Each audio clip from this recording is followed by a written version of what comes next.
Hey guys, welcome back to Sockets and Sideburns. Today I'm introducing a new car to the channel. Say hello to Sally. She's a 2012 Mark III Renault Scenic and has the 1.5 turbo diesel in her, the K9K. At the moment we've got 78,000 on the clock and she needs a few jobs doing. Now of course we've still got Clara the Clio, but she's had to take over as one of the workhorses while we get this big girl sorted out.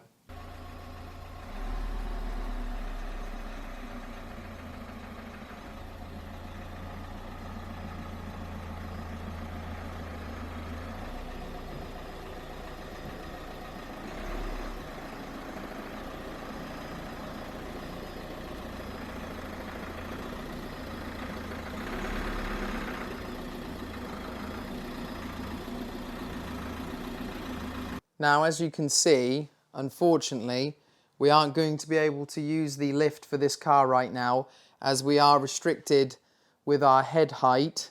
This cross brace here is in the way. I measured all this up and we are down to millimeters of clearance on the first lock, so it's not worth risking it, especially since the lift needs to rise slightly before it can come down.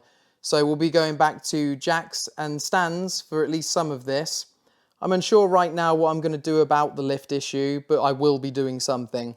So Sally needs a few things doing besides a good clean. Straight off the bat, as you can see, we'll be off to Autoglass soon to get the windscreen changed on account of this nice big crack in here. But what are we going to be doing ourselves in the garage? Firstly, we've got oil and filter coming up on the interval. Whether or not that'll turn into a full service, I honestly don't know yet, but she really only needs the oil filter and oil changing.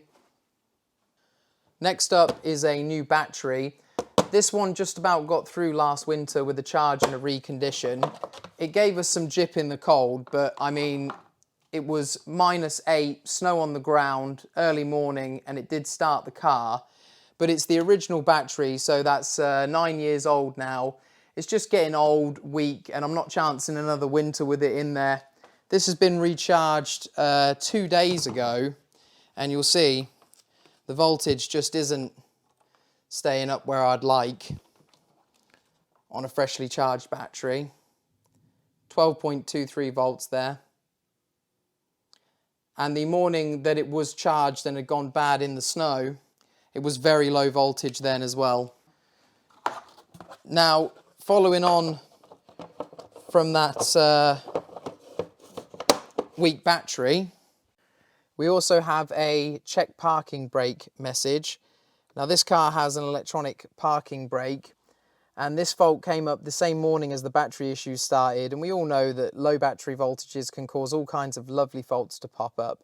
I'm going to need a new code reader to investigate this. I've been looking at a few options, but the rear brakes are also coming up for a change, so it'll need to be one that can set the brakes into maintenance mode as well. And this one is pretty self-explanatory really. I spotted this the other day while I was just down on the floor having a look under the car for no particular reason at all. I did actually put a picture on my Instagram asking if anyone else ever does this and then finds themselves wondering why oh why they did it when they spot something like that. Let me know down in the comments what's the worst thing you've ever spotted when doing this on your car. All joking aside though, this is obviously a safety concern, so good job it was spotted. The other one was actually changed on the last MOT about 8 months ago, and the other ones followed suit pretty quick after that. That's why you replace these in pairs. I'm only going to be doing this one though, as the other's so new. Okay, I think that's everything for now. Now I'm not sure how much of this I'm going to get videoed, although I'm certainly hoping to get it all. However, the situation is a little bit time critical with some of it, so stay tuned.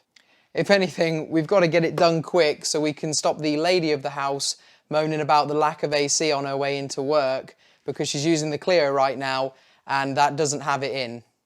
Right guys, don't forget to like the video and subscribe to the channel for me. Thanks for watching guys, I'll see you in the next video.